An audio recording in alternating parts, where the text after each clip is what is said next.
అందరికీ నమస్కారం. ముక్కోటి ఏకాదశి శుభాకాంక్షలు.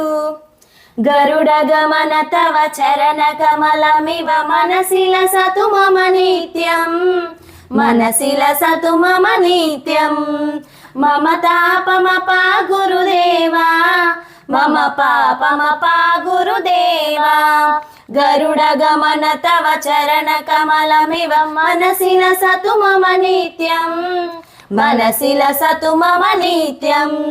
జల జనయన విధి నముచి హరణ ముఖ విబుధ వినుత పద పద్మ, విబుధ వినుత పద పద్మ.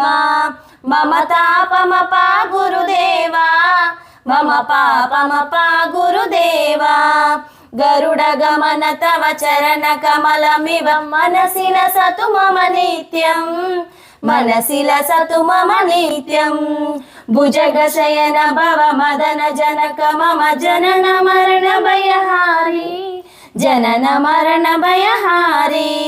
మమ తాపమపా గురుదేవా, మమ పాపమపా గురుదేవా. గరుడ గమన తవ చరణ కమలమివ మనసిల సతు మమ నిత్యం, మనసిల సతు మమ నిత్యం. శంఖ చక్రధర దుష్ట దైత్య హర సర్వలోక శరణ, సర్వలోక శరణ. మమ తాపమపా గురుదేవా, మమ పాపమపా గురుదేవా. గరుడ గమన తవ చరణ కమలమివ మనసిల సతు మమ నిత్యం, మనసిల సతు మమ నిత్యం. జై శ్రీరామ్.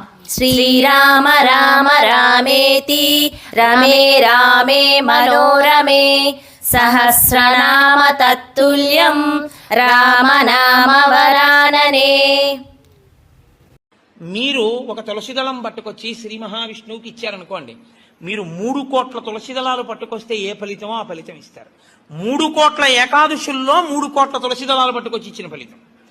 మీరు రేపొక్కసారి శ్రీరామ రామ రామేతి రమే రామే మనోరమే అన్నారనుకోండి, 3 కోట్ల పర్యాయములు విష్ణు సహస్రాన్ని పారాయణ చేసిన ఫలితం వేస్తారు. రేపు అన్ని 3 కోట్ల మీద వేస్తారు.